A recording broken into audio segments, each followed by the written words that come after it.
Si vous avez remarqué, dans mes vidéos en général je porte une montre connectée. Le problème des montres connectées est que la batterie est quand même assez faible, ça tient 1 ou 2 jours. Mais du coup alors, plutôt que la montre, aujourd'hui on va tester le bracelet connecté.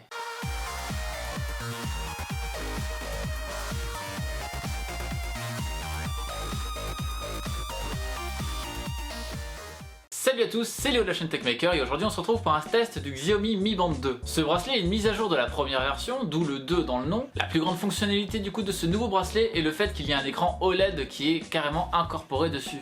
Tout d'abord au niveau du packaging, ça reste du Xiaomi, c'est très simple, on se retrouve directement avec la notice, qui est évidemment d'ailleurs tout en chinois, merci les mecs. Derrière il y a le petit capteur, ainsi que le bracelet. Du coup, avec cette notice en chinois, on va réussir à peu près à appairer l'appareil en Bluetooth, ça reste quand même assez simple, c'est un appareil qui reste très simple d'utilisation. Et heureusement, il y a quand même quelques dessins pour illustrer la chose. Une fois appairé, on va voir que l'écran peut s'allumer. L'écran peut afficher plusieurs choses. Il peut d'abord afficher l'heure, il peut ensuite afficher le nombre de pas effectués, le nombre de calories, le capteur cardiaque qui fonctionne uniquement si évidemment vous le portez, et enfin la batterie restante du bracelet. Une des fonctionnalités intéressantes est que le bracelet va afficher l'heure lorsque vous allez lever le bras vers votre tête. Ce qui va vous permettre de voir l'heure sans même appuyer sur le bouton. Si vous avez les mains chargées par exemple, ça peut être utile. À côté de ça, le bracelet fonctionne de pair avec l'application de Xiaomi Mi Fit.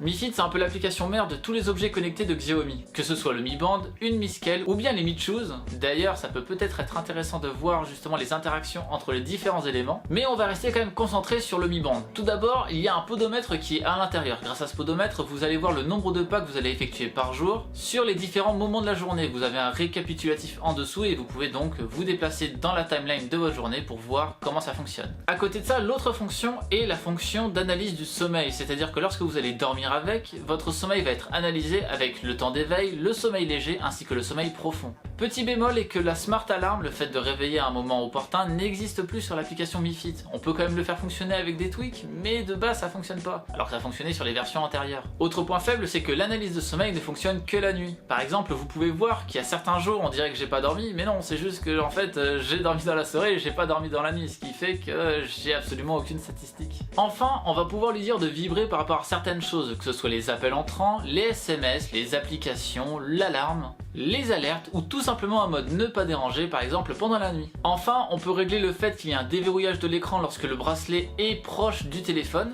et la visibilité du Bluetooth par d'autres appareils. Un des points forts que je trouve par contre à l'application, et étant donné que moi je l'ai utilisé avec une montre connectée à côté, j'ai pu lier Mi Fit avec Google Fit, ce qui fait que du coup le podomètre de cette montre n'est pas utilisé et ça économise la batterie de cette montre. Du coup je trouve qu'en complément ça peut être aussi intéressant d'avoir un bracelet en plus de la montre. Et enfin vous avez votre profil avec le nombre de pas effectués par jour en moyenne, le nombre de kilomètres au total parcourus, ainsi que les différents appareils qui sont connectés à cette application. La batterie du bracelet est assez longue, je dois l'avoir depuis presque 2 semaines, il est à 63% actuellement.